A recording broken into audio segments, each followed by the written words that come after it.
அடுத்த நிகழ்வாக தலைமை உரை இதற்காக நாம் அழைத்து நிற்பது எமது கழகத்தின் கௌரவ தலைவரும் அதிபருமாகிய சுந்தரலிங்கம் பாஸ்கரன் ஐயா அவர்களை வருகை தந்து தலைமை உரையாற்றுமாறு அன்போடு அழைக்கின்றோம்.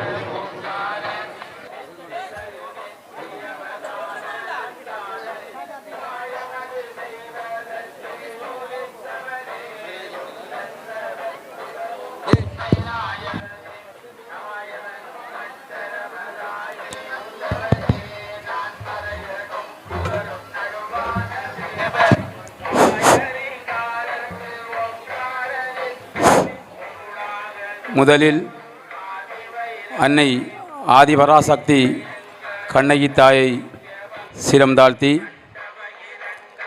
கோவில் போரறிவு இளைஞரட்சி ஒன்றிய கலை விளையாட்டுக் கழகத்தின் 35வது ஆண்டு அகவையினை சிறப்பிக்கும் முகமாக ஏற்பாடு செய்யப்பட்டிருக்கின்ற மாபெரும் பரிசளிப்பு நிகழ்வும் அதனோடு இணைந்துதான இந்த கலை நிகழ்விற்காகவும் எங்களுடைய அழைப்பினை ஏற்று இந்த நிகழ்வானது பிரமாண்டமான முறையில் சிறப்படைவதற்காக பிரதம அதிதியாக வருகை தந்து இந்த நிகழ்வினை சிறப்பித்துக் கொண்டிருக்கின்ற எமது பட்டிருப்பு கல்வி வலயத்தில் இருக்கக்கூடிய பாடசாலைகளின் மாணவர்களது விடியலுக்காகவும் அவர்களது எதிர்கால உயர்வுக்காகவும் இரவு பகலென்று பாராமல் தன்னுடைய சேவைக்கு மேலாக பல்வேறுபட்ட வகைகளிலே அர்ப்பணிப்புகளை செய்து சேவையாற்றி கொண்டிருக்கின்ற பட்டிருப்பு கல்வி வலயத்தினுடைய வலய கல்வி பணிப்பாளர் மதிப்புக்கும் கௌரவத்துக்கும் என்றுமென் அன்புக்கும் உரிய ஸ்ரீதரன் சார் அவர்களே, அவரோடு இணைந்து இந்த நிகழ்வினை சிறப்பிப்பதற்காக இங்கு வருகை தந்திருக்கின்ற இந்த மண் ஈன்றெடுத்த இந்த மண்ணின் மைந்தன் மட்டக்களப்பு திருவண்ணாமலை மாவட்டங்களினுடைய காணி சீர்திருத்த ஆணையாளர் மதிப்புக்குரிய விமல்ராஜ் சேர் அவர்களே, ஸ்ரீ கண்ணகியம்மன் ஆலயத்தினுடைய கௌரவ வண்ணக்கர் திருவாளர் நடராஜா அவர்களே, அதேபோன்று ஸ்ரீ சித்திரவிலாய சுவாமி தேவஸ்தானத்தினுடைய கௌரவ வண்ணக்கர் திருவாளர் தினகரன் ஐயா அவர்களே, பட்டிருப்பு கல்வி வலயத்தினுடைய திட்டமிடல் கல்வி பணிப்பாளரும் எமது இளைஞர்களினுடைய கலை விளையாட்டுக் கழகத்தின் முன்னாள் தலைவருமாகிய திருவாளர் ஜீவானந்தராஜா சார் அவர்களே, அத்தோடு இந்த நிகழ்வானது சிறப்பிப்பதற்காக இங்கு வருகை தந்திருக்கின்ற அதிபர்களே, ஏனைய கல்விசாரா உத்தியோகத்தர்களே, அனுசரணையாளர்களே, இவை அனைத்துக்கும் மேலாக இங்கு குழுமியிருக்கின்ற கலைரசிய உள்ளங்களே, அதே போன்று இன்றைய நாள் இந்த நிகழ்விலே பிரமாண்டமான முறையில் இடம்பெற்றுக் கொண்டிருக்கின்ற அந்த சூழலிலே எங்களுடைய கிராமத்தின் எதிர்கால விருட்சங்களாக அமர்ந்து இங்கே அமர்ந்து கொண்டிருக்கின்ற சாதனை வீரர்களே, உங்கள் அனைவரையும் இந்த நேரத்திலே சிரம் தாழ்த்தி பணிந்தவனாக எமது இளைஞர்களுடைய கலை விளையாட்டுக் கழகமானது 1990ஆம் ஆண்டுகளிலே இலங்கை திருநாட்டிலே வாழ்ந்து கொண்டிருந்த அனைத்து மக்களும் பல்வேறுபட்ட இன்னல்கள், துன்பங்கள், துயரங்களை எல்லாம் சங்கமித்துக் கொண்டு எதிர்நீச்சல் ஆடிக்கொண்டிருந்த அந்த வேளையிலே எமது கிராமத்திலே அந்த நாட்களில் இருந்த தேவைகளை இனங்கண்டு அந்த நாளிலே இருந்த எங்களுடைய கழக உறவுகளால் அன்றைய நாளே இந்த இளைஞர்களுடைய ஒன்றியம் என்கின்ற போர்வையில் இதனுடைய வளர்ச்சிக்குரிய விதையானது தூவப்பட்டிருந்தது. அன்று தூவப்பட்டிருந்த இந்த விதை இன்று பெரு விருட்சமாக இந்த இடத்திலே இந்த கிராமத்திலே தனக்கென ஒரு இடத்தை பிடித்திருக்கின்றது என்றால் அந்த நாளிலிருந்து இன்று வரை இந்த கிராமத்திலே வாழ்ந்து கொண்டிருந்த எங்களுடைய கிராம உறவுகளும் இவை அனைத்திற்கும் மேலாக கடல் கடந்த நாடுகளிலே வாழ்ந்து கொண்டிருக்கின்ற எமது கழக உறவுகளினது கொடைக்கரங்களின் மூலமாகவும் இந்த கழகமானது இன்று பல்வேறுபட்ட வகையிலே பரிணாம வளர்ச்சியினை கண்டிருக்கின்றது. குறிப்பாக சொல்ல போனால் ஆரம்ப காலங்களிலே எங்களுடைய கிராமங்களில் வாழ்ந்தவர்களிலே கல்வியில் சிறந்த கல்விமான்கள் மிக மிக அரிதாகவே காணப்பட்டிருந்தார்கள். அதேபோன்று பொருளாதார ரீதியிலும் மிகவும் குறைந்த, அதாவது வறுமை கோட்டிற்குள் வாழ்கின்ற மக்களாகவே பெரும்பாலானோர் காணப்பட்டிருந்தார்கள். எனவே இந்த நிலைகளை கருத்தில் கொண்டு இவைகள் எதிர்காலத்திலே உடைத்தெறியப்பட வேண்டும் என்கின்ற ஒரு நீண்ட தூரநோக்கு சிந்தனையோடு எங்களுடைய கழகமானது அந்த நாட்களில் ஆரம்பிக்கப்பட்டு அதனுடைய சேவைகளை செய்ய ஆரம்பித்தது. அந்த வகையிலே இந்த கழகத்தின் முதலாவது நோக்கமாக கல்வியிலே சிறந்தோங்குகின்ற ஒரு கிராமமாக இந்த பிரதேசம் மட்டுமல்லாது இந்த மாவட்டத்திலும் எங்களுடைய கோவிலூர் கிராமம் அமைய வேண்டும் என்கின்ற ஒரே நோக்கோடு கல்வியிலே தடம் பிடிக்கக்கூடிய வகையிலே தங்களாலான சாதனைகளையும் சேவைகளையும் செய்து வந்திருந்தது. அந்த சேவைக்கு எடுத்துக்காட்டாக அல்லது உரைகளாக அமைந்ததுதான் இந்த கலை நிகழ்வு. இந்த கலை நிகழ்வோடு சேர்ந்து இந்த கிராமத்தில் இருக்கக்கூடிய மாணவர்களின் எதிர்கால தேவையினையும் கருத்தில் கொண்டு நாங்கள் அன்று ஆரம்பித்த அந்த செயற்பாடுகள் அன்றிலிருந்து இன்று வரை சற்றேனும் பிசகாமல் தன்னுடைய பயணத்தை ஆரம்பித்துக் கொண்டே இருக்கிறது.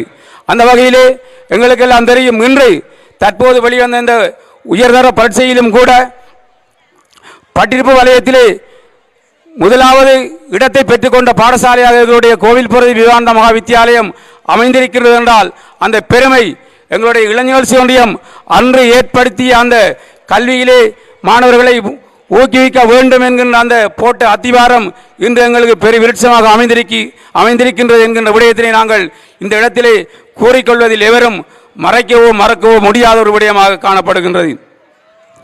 எனவே எங்களுடைய இந்த கழகமானது அன்று ஆரம்பிக்கப்பட்ட அதே தொனியிலிருந்து இன்று வரை செயற்பட்டு கொண்டிருந்தாலும் மாறி வருகின்ற இந்த மாற்றங்களுக்கு ஏற்ப எங்களுடைய கழகமானது தேவையை அறிந்து தன்னுடைய அந்த இளைஞர் ஒன்றியம் என்கின்ற அமைப்பிலிருந்து சற்று வேறுபட்டு தற்போது கலை விளையாட்டு கழகமாகவும் தனக்கென ஒரு இடத்தை பிடித்து செயற்பட தொடங்கி இருக்கின்றது. அந்த சேவையின் பயனாகவே இன்று கிழக்கிழங்கை மட்டுமல்ல சர்வதேச ரீதியிலும் கூட எங்களுடைய கழக வீரர்கள் தனக்கென ஒரு இடத்தை பிடித்து இந்த கிராமம், அதாவது இந்த கோவிலூர் கிராமத்திலே இளைஞர் ஒன்றியம் இருக்கின்றது என்பதை பறைசாற்றி வருகின்றது கரப்பந்தாட்ட விளையாட்டு ஊடாக என்பதை நாங்கள் அனைவரும் இந்த இடத்திலே தெரிந்திருக்கின்றோம். அவர்களை நாங்கள் வாழ்த்த வேண்டிய போற்ற வேண்டிய தேவை இருக்கின்றது. குறிப்பாக இவரிடம் இதற்கு முந்தைய வருடங்களிலிருந்தும் கூட நடைபெற்று வருகின்ற இந்த கரப்பந்தாட்ட நிகழ்வுகளிலும் ஏனைய இன்னொரு விளையாட்டுகளிலும் பல்வேறுபட்ட சாதனைகளை படைத்திருக்கின்றார்கள் என்பதை நான் இந்த இடத்திலே தெரிவித்துக் கொள்கின்றேன். எனவே இவ்வாறு அன்று ஆரம்பிக்கப்பட்ட அந்த கழகத்தின் சேவைகள் கல்வி, கலை, கலாச்சாரம் என்பவற்றை கட்டியெழுப்பிக் கொண்டு இன்று வரை செல்கின்றது. இனியும் இதனுடைய சேவைகள் தொடர்ந்து கொண்டு இருக்கும். எங்களுடைய கிராமம் எதிர்காலத்திலே ஒரு சிறந்த, மற்றவர்களால் போற்றப்படுகின்ற ஒரு கிராமமாக மிளிர்வதில் எந்த விதமான மாற்று கருத்துக்கும் இடமில்லை என்கின்ற இந்த விடயத்தினை நான் இந்த இடத்திலே தெரிவித்து, நேரம் காலம் போதாத காரணத்தினால் பல விடயங்களை நான் கூறுவதாக திட்டமிட்டிருந்தேன். இருப்பினும் எங்களுடைய நிகழ்வானது ஆரம்பிப்பதற்கு சற்று தாமதமாகிய நிலையில் உள்ளதனால் இந்த நிகழ்விலே பிரதம அதிதியாக வருகை தந்து சிறப்பித்துக் கொண்டிருக்கின்ற மதிப்புக்குரிய வலயக்கல்வி பணிப்பாளரிடம் 2 கோரிக்கைகளை முன்வைத்தவனாக அமையலாம் என நினைக்கின்றேன். அந்த வகையிலே எங்களுடைய பாடசாலையிலே பல்வேறுபட்ட தேவைகள் இருந்த போதிலும் புதிதாக நியமனம் பெற்று வந்த வலயக்கல்வி பணிப்பாளர் அவர்கள் வந்தவுடனே எங்களுடைய கிராமத்தின் மேல் பற்றுடையவராக செயல்பட்டிருந்தார். அதன் பயனாகவே பல்வேறுபட்ட நிதிகளை இந்த பாடசாலைக்கு ஒதுக்கி தந்திருக்கின்றார்.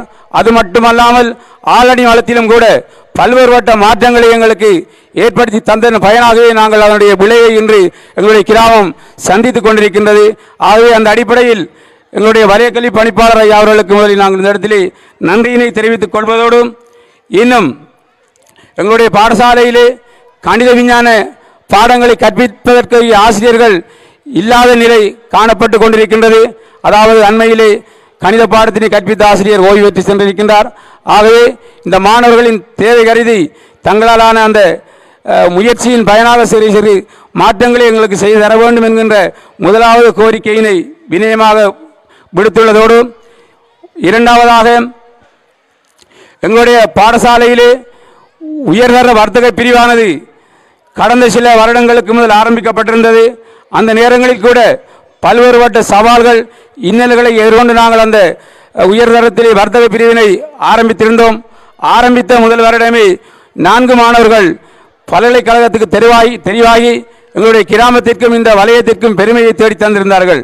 ஆனால் ஒரு குறிப்பிட்ட காலத்திலே அந்த பாடங்களை கற்பித்துக் கொண்டிருந்த 3 ஆசிரியர்களும் ஒரே வருடத்தில் ஒரே தடவையில் இடமாற்றம் செய்யப்பட்டிருந்ததன் காரணமாக தற்பொழுது வர்த்தக பிரிவிலே கற்கக்கூடிய மாணவர்கள் கற்பிப்பதற்கு ஆசிரியர்கள் இல்லாமல் தத்தளித்து வேறு பாடசாலைக்கு சென்று கொண்டிருக்கின்ற ஒரு துப்பாக்கிய நிலையினை நாங்கள் காணக்கூடியதாக இருக்கின்றது. எனவே எங்களுடைய வலயத்தினுடைய கண்ணாக இருந்து விளங்குகின்ற மதிப்புக்குரிய வலய கல்வி பணிப்பாளர் அவர்களிடம் நான் 2வது கோரிக்கையினை முன்வைக்கின்றேன். மீண்டும் எங்களுடைய கிராமத்தில் இந்த வர்த்தக பிரிவானது தொடர்ச்சியாக கற்பிக்கப்படுவதற்குரிய தங்களாலான ஒத்துழைப்புகளை எங்களுக்கு நல்க வேண்டும் என்கின்ற 2வது கோரிக்கையினை முன்வைத்து வாய்ப்புக்கும் நன்றி கூறி விடைபெறுகின்றேன். நன்றி, வணக்கம்.